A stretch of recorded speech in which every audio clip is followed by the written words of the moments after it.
Hace poco hubo una cumbre de líderes de América Latina, en donde el presidente de Colombia, Gustavo Petro, se aventó un discurso. Pero Dios mío, qué discurso. Discursazo, señor don discurso. Va siendo la soledad. La soledad aparece como el factor de mayor producción de consumo de drogas. Las sociedades con más soledad son más consumidoras. ¿Es la mexicana la más consumidora? ¿Es la colombiana? No es irnos arriba a una calle y los muchachos y las muchachas se están mirando entre sí. Vayan a una calle en Bruselas o en Nueva York. ¿Y qué encuentran? La experiencia de andar en una calle bogotana o caleña o una calle norteamericana o Norteamérica de los Estados Unidos es totalmente diferente. Y no simplemente por culturas, es porque así lo produjo un sistema económico. Antes los franceses bailaban alrededor del vino, que es una droga. Y sus fiestas eran enormes en los pueblos franceses. Hoy no hay sino soledad. El capitalismo, en su fase más tardía, llevó a las sociedades que hoy consumen drogas a la soledad y por eso consumen drogas. La droga reemplaza la falta de afecto y la soledad. Pero esto no se puede hablar entonces. ¿Por qué? Porque la política oficial no está en este mercado en recortar la demanda. Esta es en recortar la oferta y a la fuerza. La demanda no está aquí en la política oficial. Y miren las cosas que se van produciendo en estos discursos que se vuelven como verdad cierta y que son simple hipocresía. Hay un dicho popular en Colombia que es ser más papistas que el Papa. Es decir, repetir el discurso oficial de la lucha o de la guerra contra las drogas durante 50 años. Repetirlo y repetirlo, porque creemos que si nos separamos una coma de él, que si decimos, oiga, esperen, ustedes no tienen razón, señores de la Unión Europea, o señores de Naciones Unidas, o señores del gobierno de los Estados Unidos, o señores del gobierno ruso,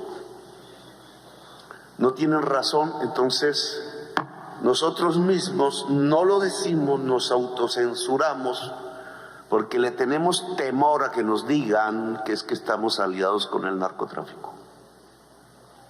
Claro, como aquí se produce la mayor parte de la marihuana y de la cocaína, que durante estos 50 años señalaron el curso fundamental en el tiempo de la llamada guerra contra las drogas.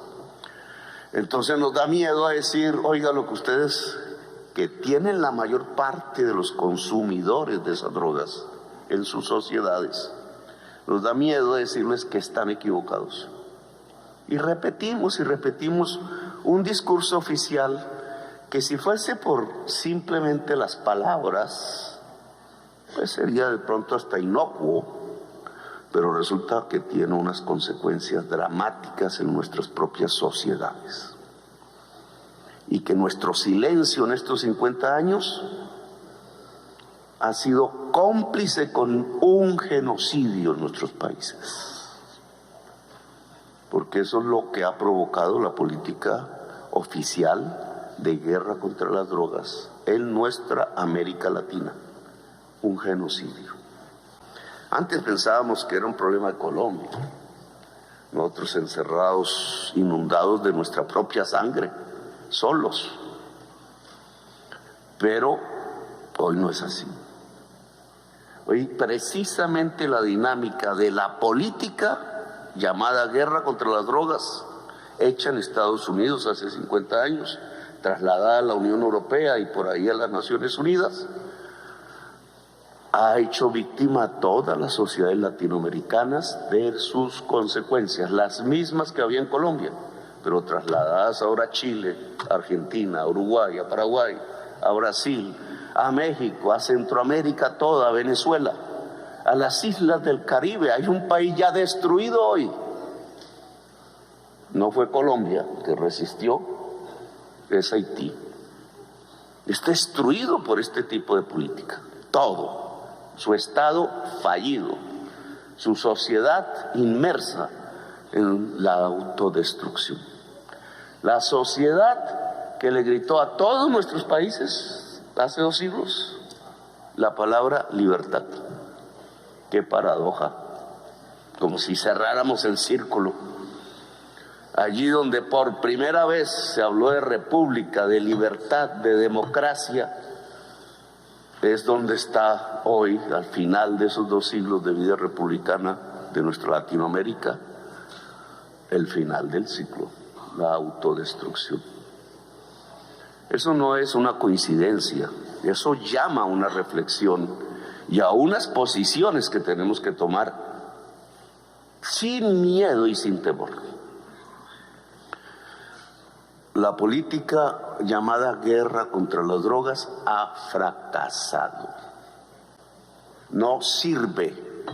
Si la continuamos, no vamos sino a sumar otro 1.000.000 de muertos en América Latina. Y vamos a tener más estados fallidos y vamos a tener quizás la muerte de la democracia en nuestro continente. Las drogas son un mercado. Miren qué mercado, ¿no? Todos lo aceptamos aquí, es un mercado. Un mercado tiene una oferta y tiene una demanda. Dice el ABC de la economía que esa interacción genera algo que se llama el precio. ABC, nada nuevo bajo el mundo, consenso en el pensamiento económico. Entonces, ¿qué hacemos frente al mercado de las drogas? Tesis. Deberíamos reducir la demanda. Dice Juan B. Seix, padre de la economía, toda oferta crea su propia demanda o al revés. Toda demanda crea su propia oferta. ¿Cómo se reduce la demanda en un mercado? De primerazo alguien diría, pues, elevando el precio. Entre más elevado el precio, menos demanda hay. Esa es una tesis. Más o menos si se dan el café, se dan estos dulces, se dan las guayaberas que me regala el presidente, se da en los aretes, se da en las camisas, pantalones, en toda mercancía. ¿Cierto? Si se reduce la demanda, ojo, se reduce el precio. Si aumenta la oferta, se reduce el precio. ¿Estamos? Si aumenta la demanda, aumenta el precio, como el pan. Entonces, si nosotros reducimos la demanda de las personas que consumen estas sustancias, sin decir si es bueno o mala, sino si reducimos la demanda, ¿qué sucedería en el mercado de las drogas? Se cae el precio. Y si se cae el precio, ¿quién se enriquece?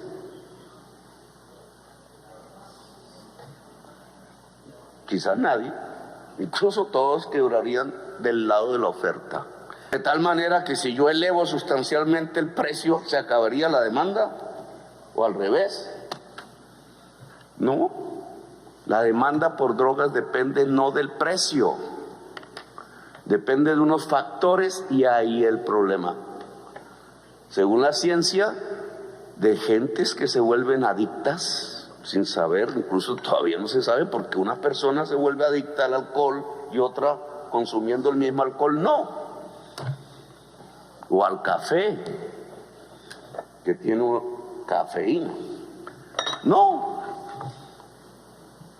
Hay adicciones que habría que desde la ciencia mitigar. Tesis discutidas en la Bogotá humana.